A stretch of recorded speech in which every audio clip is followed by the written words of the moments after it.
हज़रत यूसुफ अलैहिस्सलाम की कहानी में जब बिन्यामीन अपने भाई के पास आता है और बरसों बाद दोनों आपस में गुफ्तगू करते हैं, तो हज़रत यूसुफ अलैहिस्सलाम का पहला सवाल यह होता है कि बिन्यामीन, इन सालों में जब मैं तुम्हारे पास नहीं था, तुम मुझे कैसे याद करते थे? जनाब बिन्यामीन अर्ज करते हैं कि मैंने अपने तमाम बच्चों के नाम आपके नाम पर रखे हैं, ताकि जब भी मैं उन्हें पुकारूं और देखूं तो मुझे आपकी याद आ जाए।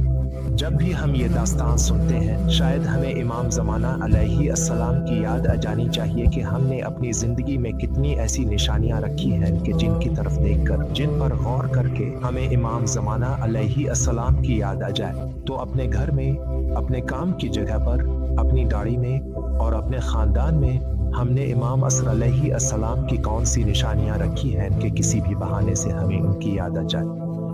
क्योंकि इमाम असर तो हमेशा हमें याद रखते हैं, ये हम हैं जो गफलत में पड़ गए हैं और शायद कम ही अपने करीबी, यकता,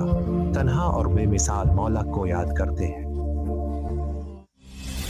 कि अल्लाह अपने ऊपर से दूसरा दरवाज़ा हटा दे।